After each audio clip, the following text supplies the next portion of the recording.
Yo, what's going on, everybody? Welcome back to another video, and today we are doing my first reaction video, my first face reveal video, and my first desktop video. So, a lot of firsts today, a lot of firsts. So, today we are reacting to 3 Target true horror stories, and, yeah, let's get into it, man. The mentally ill customer. Let's go. My dad makes me run errands with him. He took me to Target and told me to wander around while he went shopping. All I had to do was meet him at checkout when he called. Without a doubt, the most interesting place at Target is the electronics section. No doubt. So I went straight there to look at stuff. It was completely dead back there. The whole store was pretty devoid of people, really, at nearly 9 p.m. However, I was not alone. A few aisles down, I heard some people arguing. Upon eavesdropping, I concluded it was actually just one person talking to themselves.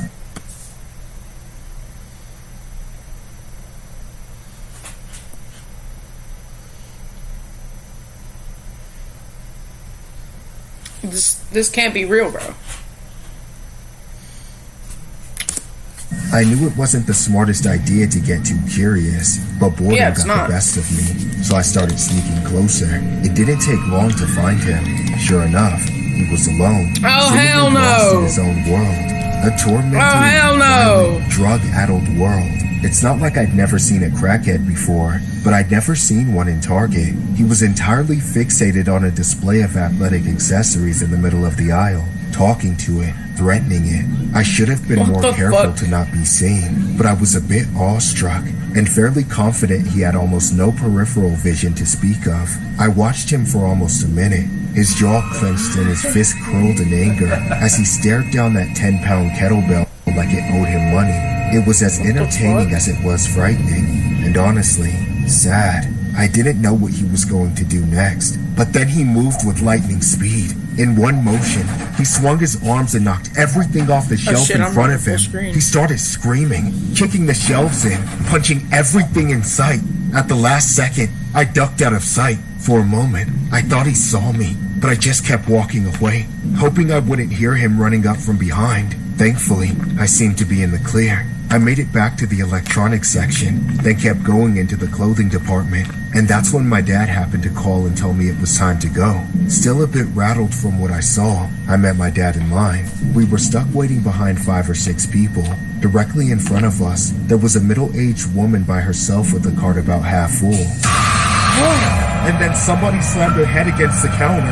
It was the same crackhead I saw 2 minutes ago, beating her face into the conveyor belt and strangling her. Oh my God! Pummeling her without mercy. She went unconscious almost instantly, but that still didn't stop him. My dad shoved me backwards and lunged in to help all at once. He threw his fist into the crackhead's face and jumped on top of him, trying to pull the guy off. But even my dad couldn't do it alone. For a second, I thought I should join him and help, but I hesitated. Was I strong enough to make a difference? Or would I just get in the way? Before I could make a decision, 3 other guys had rushed over and piled on. By then, I knew I couldn't make a difference. It was already an absolute cluster of violence, and somewhere at the bottom was that woman they were trying to save. I could barely even see her anymore, not knowing what else to do. I stepped back and started to record. Oh my God. Get off her! Let her go! She has to die! She's gotta die! Shit. Bro, this isn't real. This can't be happening. Enough! Stay back! Just stay the hell away from her! Leave me alone! You should be thanking me! She's the dangerous one! Look at her! What the fuck? Are you filming me? Do not touch him! He is filming me! Grant, run! I'll break your neck! Ah! Wait! If I wasn't going to fight, I should have just run from the start. Now I had that psycho after me. I ran for my life, trying to find my way out. It's your fault for recording him, man. Always blocking me. I ended up in some random corner of the store with no idea where I was or how to get out. I was cornered. I stopped and looked back. The psycho had me trapped. And that's when you gotta start punching motherfuckers in the throat. Was just seconds away until my dad came running back through, tackling the bastard to the floor. The other men piled on top of him again, but with his insane luck and strength, he managed to weasel out from underneath all of them. Thankfully, though, He didn't go after me again. He ran off in another direction, pursued by my dad and the others until the cops finally came and arrested him. I thought they were going to have to gun him down, but right when they showed up, he suddenly became completely calm. Almost like he was waiting for the cops from the very beginning. Thanks to my dad, he's probably I narrowly homeless. escaped being Probably a victim wanted of this to completely random and brutally violent go to attack. jail so but he for could the have a rest place of to my stay. life, every time I go to Target, I'm going to think of what happened to that poor woman. She didn't die, but I don't think her life could ever be the same after that. A man was taken into custody following a violent and apparent random attack inside a Target store in Simi Valley that was caught on video. The incident unfolded around 6 This p.m. shit's on a fucking Wednesday. real? Officers responded after a caller reported that a man had entered the store and immediately began attacking a woman at a checkout counter. Several bystanders jumped in to help the woman. That's when police say the man began attacking them. The video shows the suspect fought the people who came to the woman's rescue. The alleged attacker was identified as 34-year-old Rajan Tabor, who was taken into custody. He had been released from jail less than 48 hours earlier. The woman who was initially attacked was taken by her family to the hospital in stable condition. Police say she did not know the suspect.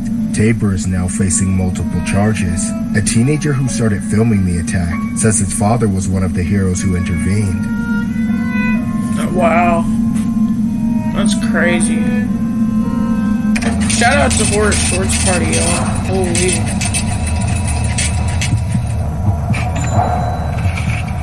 Target contamination creep. Before I moved to Phoenix, I lived in a small town in Arizona and worked at Target.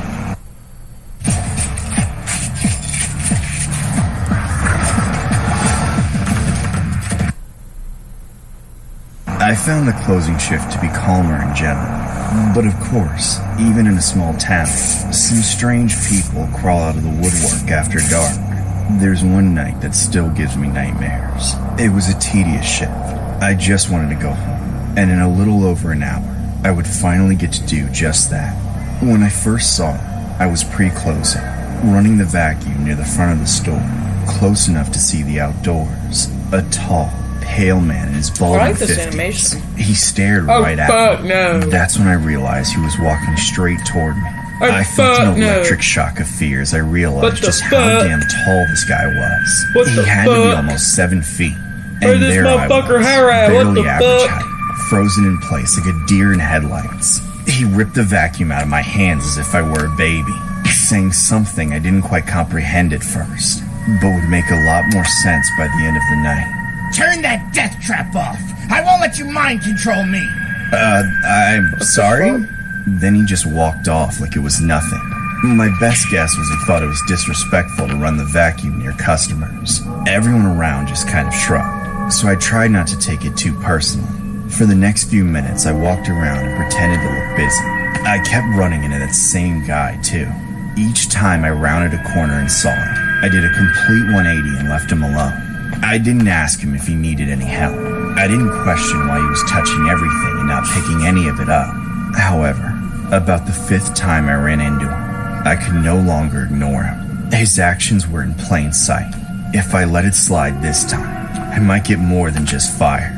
I might actually get arrested, because what I saw him doing was that serious.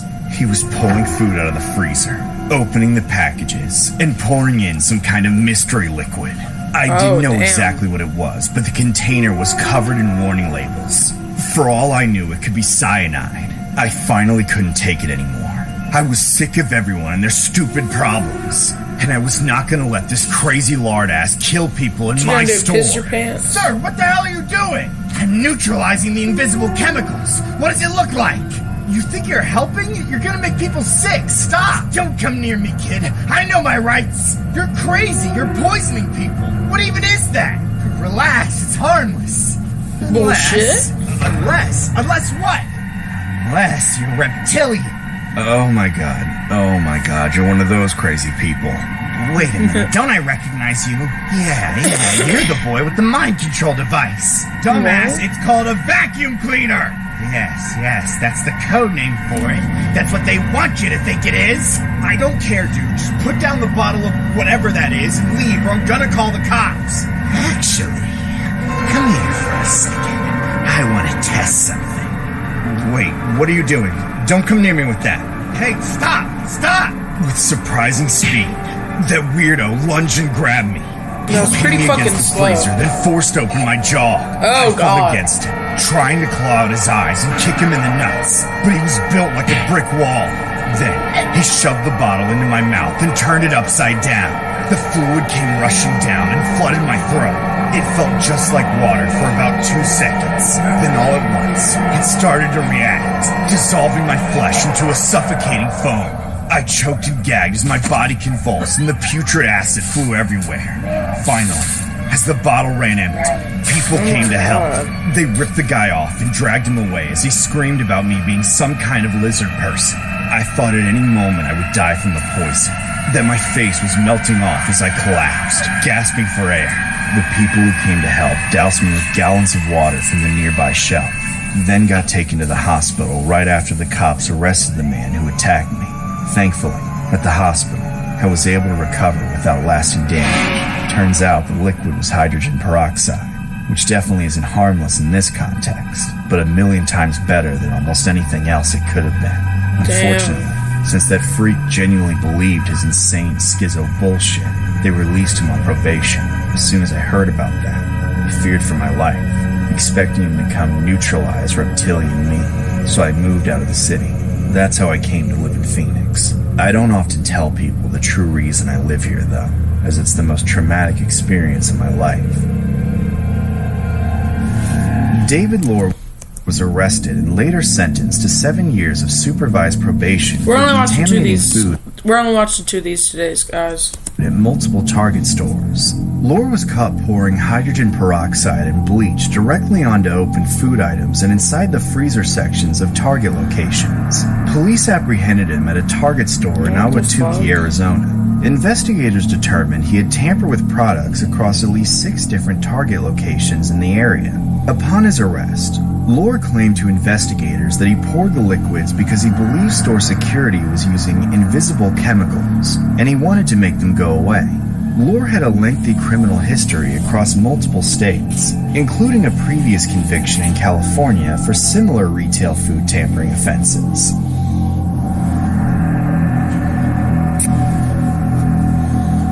Well, I hope you guys enjoyed. And, yeah, that's about it. Peace.